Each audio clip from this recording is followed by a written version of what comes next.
Oh, that was nice. Did you hear that? Yes. That's cool. Okay, Mm. here we go. Okay, very nice. Okay, so I can't tell who's here. I see a few of you in the front. Hopefully, there's more will come. But as my wife said, what is supposed to show up will show up. You know. So, um, tonight, what I'm going to do is really what this is I set this up as like an intro. That's why, and I also will talk about a case study and we'll have some conversation. So everybody gets something. Of course, tell you a little bit about what's going on with Mod 4 and where I'm at. I said to Rita, we went out to dinner and we just got back. And I said to her, I said, the craziest thing is after I teach a class, and this last class that I taught, that last Mod 1, 2, I learned a great deal of information, three things in particular that when I made the comment to my wife, which was, it's just so amazing that, I did a class just a couple months ago, and I always wonder what I'm going to talk about at the next class because I don't want to talk about the same thing. I want to talk about something different too, on top of it, not completely different, of course, but something that brings something new to the table so we can, help spinal misalignment, body misalignment, spinal misalignments as well as possible. So that blows me away. And I have just an amazing things that have been going on with the way that I've been adjusting, just fine tuning and changing things Mm. dramatically. Maybe if I get a chance, I'll talk about it, but I really only want to go 40 minutes if I can.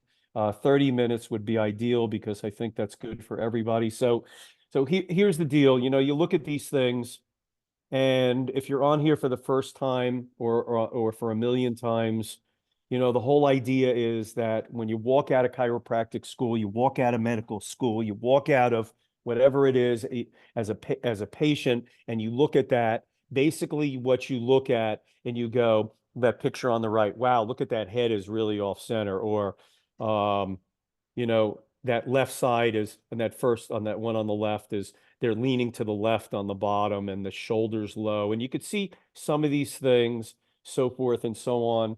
And you could see that on the one on the right, there's that break in the mid thoracics that really drops that shoulder down. There's some damage through that fascia and so forth. And if whatever technique that you do, the history in chiropractic, no matter what technique that you do, you're gonna look at something in this, okay? If you don't use X-rays, you'll just go back and just kind of look at it and go, yeah, and look at those things, and that person needs to get an adjustment. If you look at it from an upper cervical perspective, obviously it's not a nasium and a vertex, it's not an and so forth, but you would look at specific things up on those X-rays and look at those sections and make a call about the body. Okay. And I think the advent of the anatometer that Dr. Gregory built, that changed something. I'll tell you, it's so funny is like, Dr. Gregory made put a hip caliper on the anatometer that tells, it's supposed to tell, leave it there. It's supposed to tell the low hip. Okay. So he had a realization, you know, from the atlas of affecting the pelvis. And he had that. And I used to say to myself, like, how come he was ahead of his time, but how did he make a machine that does that? Okay. So I can tell you that I know another guy who's done that, and that's me, is because I took his machine and I added things to it, and they weren't even important until 5, 6, 7, 8 years later. And that's really like, the vertical axis and the fixed point measurement and measuring where the fixed point is. Okay, off compared to, L5 to VP. I mean, that vertical laser is made for that. I left rotations and I used to say they were super important. And then I left them looking at just success of the body. How do I get the person to be successful, which is, can they hold themselves back up after damage, which I still think is important. But I left the rotations and I forgot about them for a while. And now they're super important for me because I used to think, oh, maybe I can build a posture IQ for people less expensive and it doesn't need the rotations. And I realize it's a key piece to getting them corrected now. You know, so, one day I was just looking at a vertex and I was looking at the anatometer and I see a pelvis and I see an atlas that are rotated opposite. And I said, okay, how can I make that change? How do I do that? And I start fiddling with not the vector, but the positioning so that the vector went in and it would be able to maybe go down and make an anterior go posterior. Okay, you have on the right side up and you have an anterior vector and you have a posterior pelvis, right? So how does that happen, So, so what I see in these pictures, and that's what initiated it, and that's what we're going to talk about just briefly tonight, because it's just a conversation of, introduction to QSM3, is I think what I offer and what I bring to the table is that I integrate a lot of the words that everybody spoke. I could talk to you about misalignment in the upper cervical area and the pelvis and how they're related now. How they're related, not, oh, look at the low pelvis in L5 this, and from a Gonstead perspective, you're going to do a PRS-SP at L5. Or you're going to come in at C1, whether you're doing toggle and you're going to go right anterior with superior torque, or you're going to go ahead and you're going to do a NUCA vector at high 4 anterior 2 right side up into the, type 1 pattern, something like that. All that is true, but it doesn't really have a discussion about what this whole thing is doing right here. And I really think that for us to be successful in chiropractic, we need to start looking at that. Somebody on Facebook the other day said, where do you think chiropractic is going to be in 10 years? I think it was 5 years or 10 years. And it's going to be in worse shape. Okay, I had a patient just came up from Florida to see me, and I asked him if he's had chiropractic care and so forth. And he said, yeah. He says, I go to Palmer South in Palmer, Florida. And he says, yeah, I don't let them do any twisting and turning on me anymore, but they do the sonic thing on me. So that's all they do now is the sonic thing. And that's where we're at in chiropractic is, the schools are not elevating their chiropractic, they're elevating their PT. They're elevating their neurology, and it's leaving these structures, which are pictures of the whole human body in distress after it's been damaged and how it responds. So let's talk about that a little bit tonight. And it starts with, well, there's definitely a different structure to the human body, okay? So what is our structure? Because really the way we treat it right now is pieces and parts and bricks and sticks and bricks kind of thing. Okay, is that I'm going to push this atlas, I'm going to push this bone, and it goes in and it just moves linear, or you can be completely on the other side of the fence and be kind of a DE doctor and says, I put the force in and the body does what it can do to it to the best of its ability. And that is true. Okay.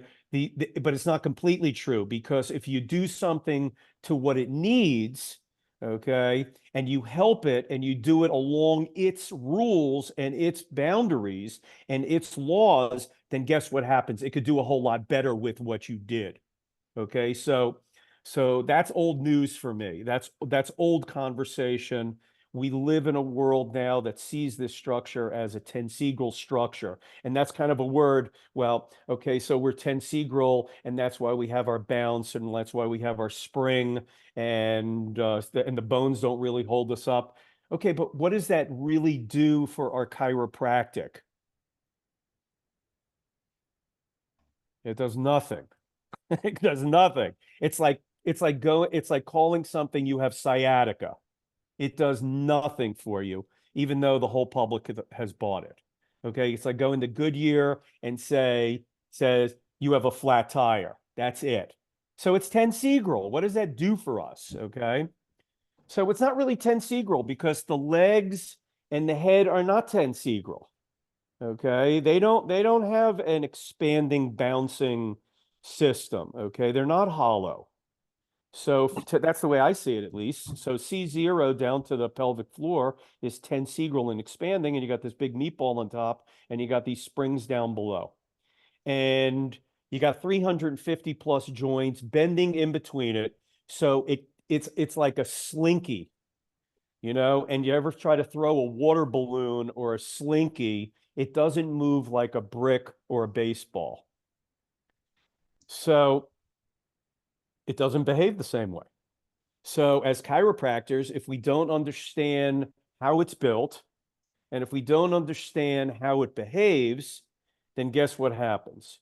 We start running into the trouble that we're running into, which is schools teaching PT, and everything is about practice management. I mean, I just got to keep turning them off, even though sometimes I'm interested in them because I want to get new patients too, you know? So anyway, the human system has trauma, and it doesn't just look like this tree. It just doesn't fall over. It's got a nervous system that reacts, and it's made to have us compensate and balance, okay? And really the whole human nervous system is really made out of kind of this concept. It creates homeostasis by modulating muscles and systems that, and it's always opposing when something is happening. It gets a stimulus, it opposes it, okay? So that's what it does, okay? So it's very different from this system because there's no opposition here until it breaks, okay? But there's no opposition here. The tree's just falling over. The roots in the ground, they're part of it, but they are also pulling in that same direction, shearing, okay? And that's not what the human body does, okay? What the human body does is via the nervous system is that when one thing is going one way, there's opposition by the CNS and it moves the other way to create homeostasis. Okay, you could see it in these pictures here that the legs are moving in one direction. You look at the guy, his back leg is already behind him, and the pelvis is the pivot point where everything turns back. And looking at his arm, one arm is up and across, and the other one is down and across. There is constant opposition orchestrated by the nervous system. Okay, and that's important because when we look at somebody, that's in the sauce, right? It's in the sauce. So if we don't know the structure and we don't know how it behaves, then again, we're stuck. Okay. So that's to me the gift of what we're doing here. So the next piece is saying, okay, you know, so how does it work really? You know, what am I looking at here? And there's postural muscles. And what I mean by that is there are muscles in the body that move the posture itself. Okay. And the legs, the pelvis, the spine, shoulders going upward, they move your posture. How do you know? Go do it. I mean, that's the way I see it. Get in the car, put the key in. How does it work? Well, you learn how it works. Okay. So I drive one of these things every single day called the human body, and I know how it works. I just move, and you could see the way it naturally does its thing. Okay. So the legs, pelvis, spine, and shoulders, okay, are the ones that control posture and balance us through our posture. So that leaves the head and neck. Well, what do? Okay. Well, when that system below is having trouble and it can't bring you up the center, it's recruited in and says, I'm going to separate from the lower part of the body, those postural muscles. I'm not going to come with it like the cherry on the ice cream. Okay. I'm going to turn and oppose the other way so that if my body is moving to the left and falling to the left, and I don't pivot through my pelvis, which is that natural balancer, then guess what? Okay. And the spine goes to the left and the shoulder goes to the left. At some point, the head and neck have to try to turn back to the right as a backup system through proprioception, through the righting reflex, through that opposition concept. Okay. So again, this is just about, you know, what I'm looking at, because this really just sets the groundwork of what's the structure, what happens to it in trauma, how does it behave, how does it balance, where does it create that balance from, in what musculature, okay? And from there, you create a groundwork of I start understanding what I got in front of me, okay? I mean, you treat a motorcycle and a bicycle and a car very differently. Fair enough.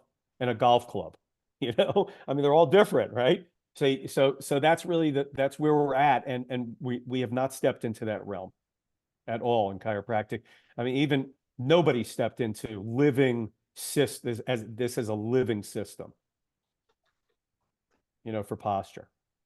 So what happens is that trauma creates fascial tearing, okay? And we see that structural imbalance, and we have felt it before, and that's what our patients feel, okay? And we x-ray it, and we see the misalignment, okay? We see the degeneration, all right? We hear it from our patients, and what do as chiropractors? We don't look to try to figure out how the whole thing is twisting and turning and orchestrated. We do random things to localized areas. It's like the house is falling down, okay? And you're going to fix the dishwasher because it's leaking because the house is falling down. Or the chandelier is breaking, so you're going to go ahead and you're going to change the light bulbs, okay? But it's perfect, right? It is perfect in a sense because it does change the stress on the nervous system. And if you could change the stress on the nervous system enough, then what does it do? It turns off the indicator that says, hey, I'm not in distress anymore. I don't have pain here. I got it covered. Okay? That sign that says, you got this, right? That yard sign. So the body says, yeah, I got this. And that's why one day you've got excruciating pain, which probably every single one of you have had, and you thought it was the end of the world, or patients come in, and before you know, all of a sudden, it's like it never existed because the stress is off it. Okay? So this picture for me is a picture of damage, every one of them that stands in front of us. It's a picture of damage. It's a picture of compensation. How well is it compensating to that damage? Is it doing it? Is it doing it successfully? Can we even ask that question? Okay. So this picture is a picture of trauma, compensation, the energy value of that person, okay, and time. And all of this is very measurable. And that's what we've started to do, is start measuring these pieces, because the bottom line is that if something is measurable, you have empirical data that says, hey, you have done this, and this is what happened. And you got three choices. You made it better, you made it worse, or you didn't do anything. But you get to learn that. And I've been doing this for about 28 years, and this system is very, very, very reliable to learn what the patient needs. Okay? So do they always behave the way they're supposed to? And do they always stabilize the way they're supposed to? No. You got a living thing, you're a living thing, they're a living thing, and you got to take what you can get. And you just don't, and what I love about it is I love telling the patient, I did it on Tuesday. A lady came in, she was 12 pounds off vertical on the right, and I adjusted her 3 times on the right-hand side, and she was, you know what she left at? Right 24. Just to give you an idea without all the other details. And it's happened before. And she's come back in because she comes in once a week. Okay. And she comes in and she can be great, but her body's got to receive it. And I also have to do the best that I can. All right. So postural patterns. Okay. What's the problem with them? What's really the big deal? Somebody's back hurts. I don't see it that way. Okay. What happens is that people lock down. Okay. You see that lockdown. It's a lockdown by the nervous system.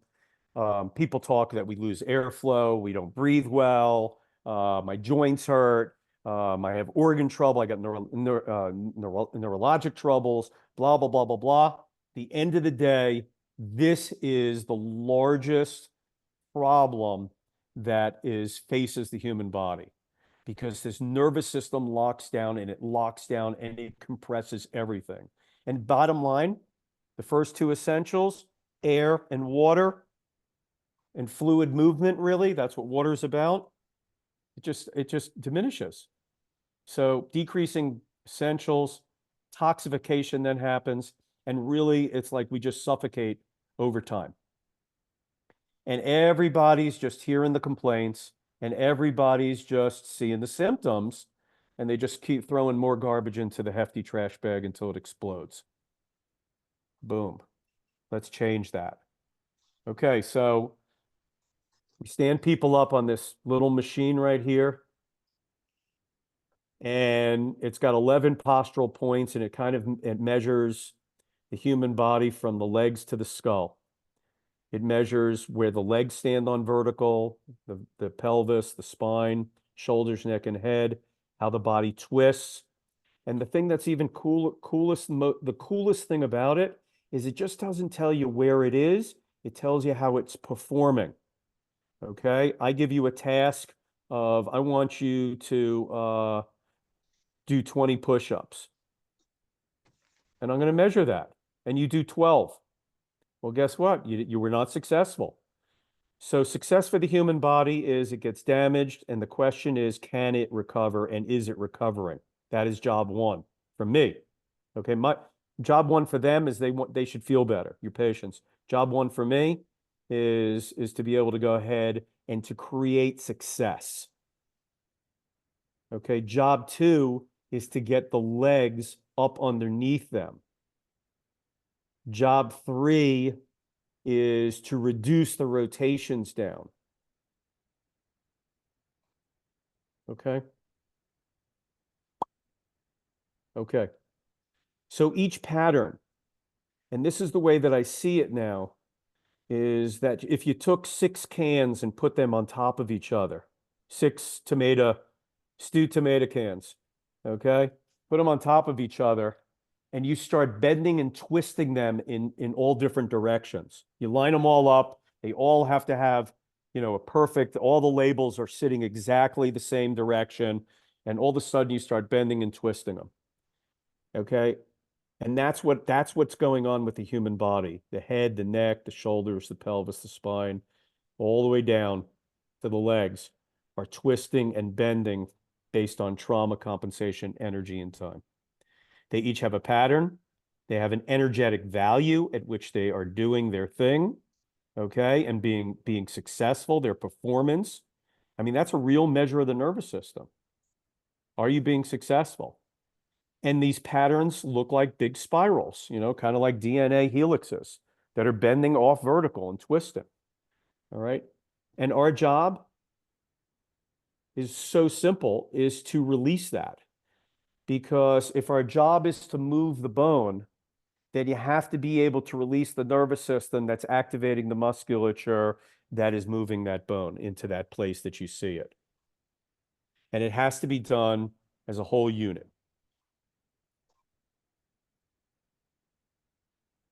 It has to be done as a whole unit.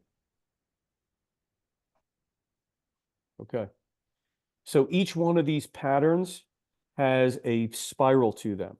Each one of these patterns has to be unlocked as a unit. It's kind of like rolling a marble down mousetrap.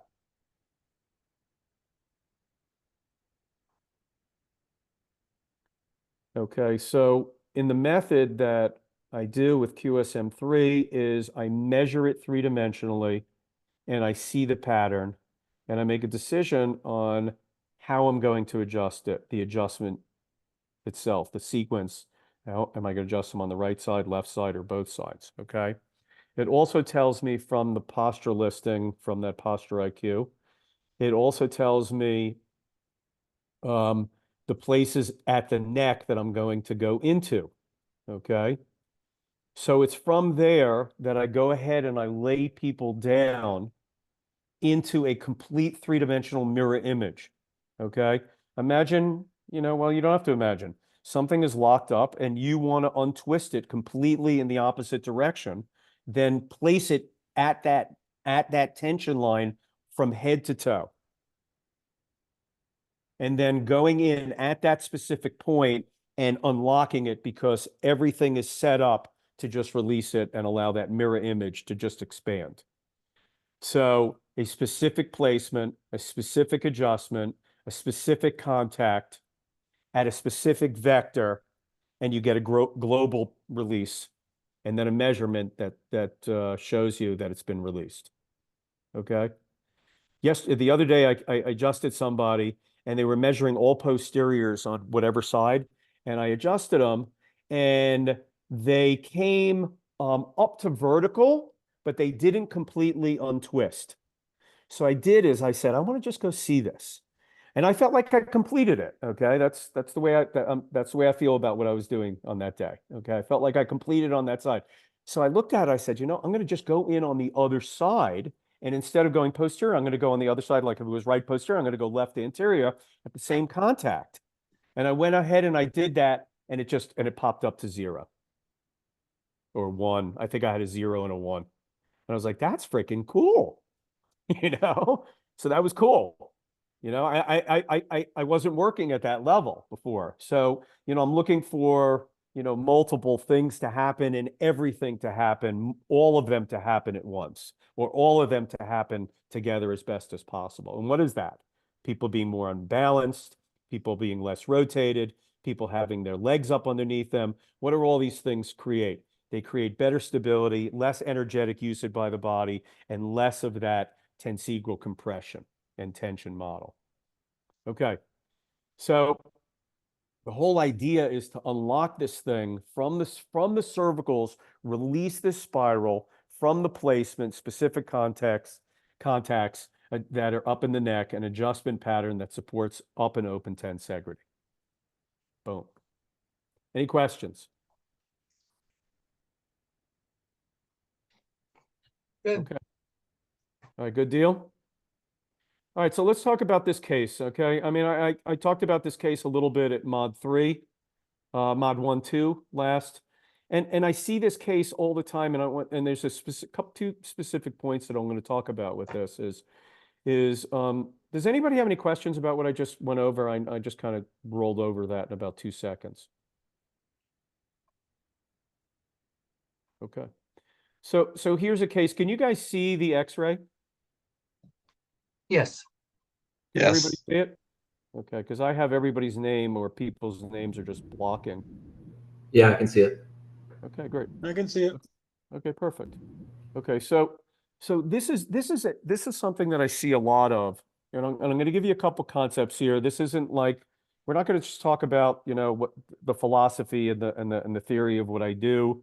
I'm going to talk about this case in particular. I'm going to tell you everything that I can tell you up to a certain point. Okay, obviously. So if you look at this, it's a left 10 RRR26. Just from the left 10 and the R26, just from that, first of all, you see that it's a type 2. The pelvis and the legs are moving opposing to each from each other, and that's nice and normal. And you like that, okay? Because the last thing you want is more problems. You don't want a knee to be unstable too, right? So less problems, type 2, okay. And that nervous system is saying, what is it doing here? The legs are going off left 10. The upper body should try to go to 0. It goes to right 26. So it's like using a cannonball instead of a fly swatter, okay? It's way too much by the nervous system. And it's either way too much by the nervous system or it's been damaged into that place way over onto the right-hand side. And then you could see further on down the line that it's bending over so far on the right-hand side that you have to have the head has to turn back to get the eyes level. And you create some stress in the shoulders because it looks like the shoulders are really exerting. That right shoulder is really twisting posterior 13, 10 being huge. It's really doing that a lot. So you have a system that's in an overcompensation, an over nervous system, left 10 to right 26. Okay, energetically, it's just way too much. And then it's exerting all this stress. It's doing it all through the shoulder at a 13, and it's creating this buckle at the skull on the right-hand side between the head and the neck. Okay? So there are 3 symptom areas that I would generally think that would be associated with this. You can have the lower extremity on the right-hand side. Why? Because the legs are off left 10. So they're leaning left 10. It puts the lower extremity, hips down, butt down, in tension on the right-hand side. But then you have this huge response from the pelvis to the right-hand side, excuse me. To the right-hand side, and it creates this huge tension line all the way up from the pelvis, all the way up to the neck on the left-hand side as it falls over to the right. So you can have QL pain, you can have shoulder pain on the left, and trap pain on the left. And then the third place is tension line as the head bends back on that the head bends back to the left. It creates that left tension up at right side of C0, C1, suboccipital area, tension headache on that right side, ear problems, brainstem stuff, blah, blah, blah. And it creates a problem. Okay, so those are the three areas that could be an issue. So you all see it. The question becomes, what do you do with it? Okay. And that to me has conversation based on where the patient is having trouble. Because if they've got pain on that left side, okay, down in that lower extremity, okay, I mean that pain on that right side and that lower extremity, okay, then you're going to want to support that and you want to take that at attention. Okay, well, if they have pain up in the upper left side, well, then that would be the complete opposite that you would do. And likewise, so it's a consideration of what you're going to do. At the end, what you would like to do is create 0, 0, make a pencil, and you don't have to make that decision, and everybody's happy. But that's not what you get, okay? Because, what side first do you do is going to really depend on what's the symptom. Okay, so let's pick a symptom here, and let's just talk about it a second. So the easiest one is, let's go ahead and say that the person has left frozen shoulder. Fair enough? Who wants to Yes. tell me Yes. what they think they should do? Left frozen shoulder. Right, Where's right the side. Okay, right side. Only the right side? No, you just started with one symptom. Okay, so that's all I want to know. Is I said, what do you think? Brad, this person walks in your office, you've already adjusted them 40 times, so they're not a new patient. And they said, and this is what you measured on your posture IQ, and they have pain in that left QL, their left shoulder, something like that. What are you going to do? I'm going to do a right side release. Okay, that's exactly correct. Okay, so what's good about that is you take the over out, okay? It's got a bend point on the right side, so that's a keyhole, and it supports the symptom. Yes? Yes. Perfect. Okay, so bar it going to left 50 and left 50, you would leave it there if it was pretty good on the left-hand side and something like that. Yes, fair? Yes. Yes. I would be super happy. Anything 0 to 20 on that left side, it just popped open. Okay? Okay, so that being said, let's go to the next symptom of, let's say the person has right plantar fasciitis. Okay? So they got right plantar fasciitis. Where could that come from? That could come from the left leg, yes? As its intention. Fair enough? Mm-hmm. Okay. So, Brad, what are we going to do here? We're going to go left side C7. Okay, that's true, but that's not 100% correct because you have a bend point at C1 on the right. Well, we'll do that first, and we'll do what you Okay. said last. We'll do what I said first, which is the right bend point, and then we'll Right. do what you did last, Right. which was left side. Okay, and that's what I would do. Okay, now, so let's just take this a step further because this is a case that we're gonna look at. The whole idea is not to get your brain scrambled, but to understand it. Because if you understand what that person wants, I could give you so many scenarios. All you got to do is understand and measure.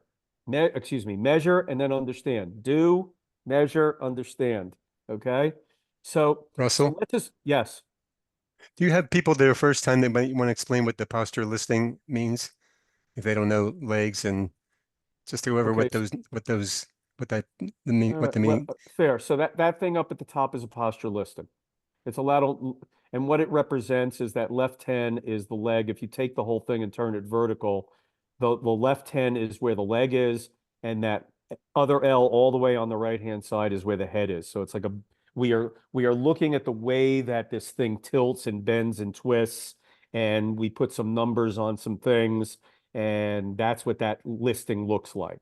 We get that listing visually, and we get that from X-ray, and we get that from a posture IQ, or using just one of those, all of those, or two of those. Fair enough? So I like to use my eyes to see it. I use my posture IQ, and I like to verify if I can't see something or I'm not sure, because sometimes it's real close, especially it's the pelvis. That's the only thing that I ever have to look at is where's that pelvis. And if it's just off, a couple millimeters, it's really hard to put your hands on it and feel that. Okay, so I like to use an X-ray for that. So anyway, that's what that listing is up top. Okay, so that is also, yes, first time, but it's also for another day.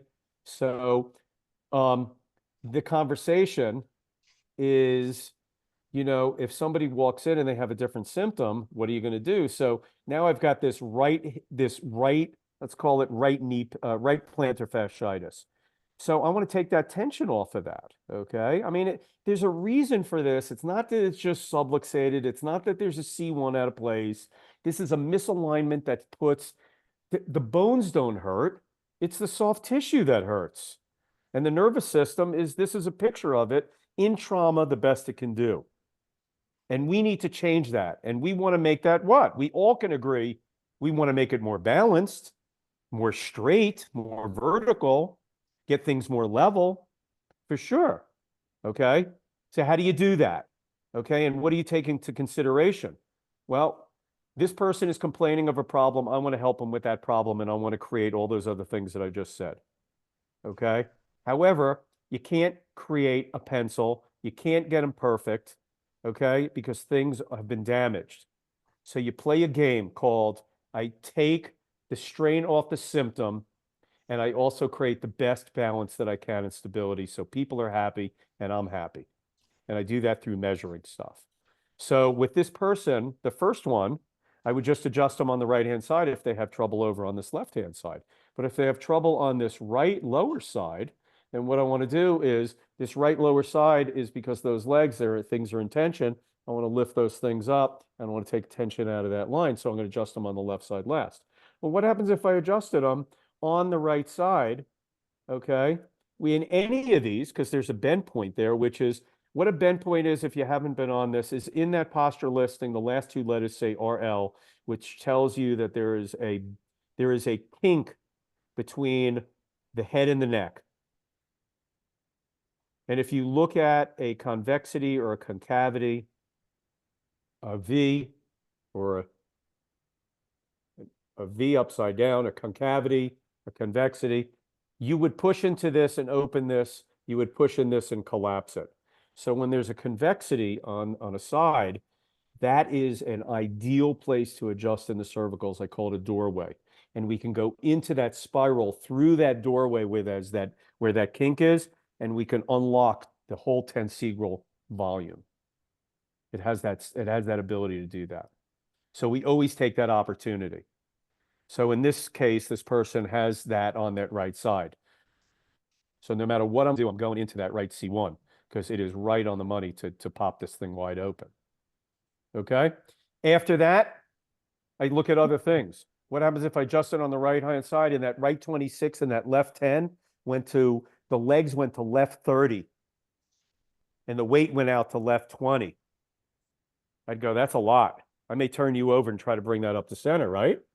Conversations that you would have with yourself. Okay? That I definitely would do. Okay, so that's really a conversation about this case, okay? What happens if they had headaches? Okay, trigeminal neuralgia. What's the last place I want to end? Right side, C1. You got it. Yeah, and it has a BP there. It has a bend point there. It's ideal. And it has a right 26 over. Okay, so I have all these good things when I end on the right-hand side. I create more balance, meaning getting that huge weight, that right 26, get that more towards center, right side. Okay, it's got right 26, push it right to left, so to speak. Okay, it has that doorway. It's perfect. Okay, and it relieves the symptom perfectly. All right, questions? Okay, so these are the questions, and if you want to help it, you need to understand it. And that starts with understanding how it's made. Okay. It starts with how does it function? How does it respond when it's damaged? What is normal trauma? I've never seen a perfectly textbook spine. Even if you look in a textbook, it's not even textbook. It's not even perfect. I don't even think they exist. Okay. Because everybody's had some damage right out of the pot. Okay. So what is the best we can do? What is normal trauma? How do we react during trauma? Okay. So how do we help it? Where do we help it? And all these things I have answered. Okay. Yeah. And Albert Einstein, I love this. It says, I have no special talent. I'm only passionately curious. And that's why I can leave a mod class in August and go, wow, I learned something. I learned 3 huge things that have progressed into, really helping me do a better job and adjust lighter again, which is what I love. So that's what I offer. And I hope, and I believe that that's my gift to be able to offer that to you guys. I appreciate you being on tonight. Any questions? Okay. You guys have a nice night. Thanks, I'll Russell. Thank you. I'll Thanks, talk to you Russell. after the hurricane. Thanks, Russell. Hey, Matt Hunt, thanks for coming on, Thank you. baby. Thanks, Russell. You're welcome, Andy Smith. Good night, Dr. Clark. Nice seeing you. Thanks, guys. Thank you. Hey, Russell, Yes, sir. can Hold I on get a 1 second, copy of Andy. this from my patient? He Absolutely. couldn't attend tonight. Yes.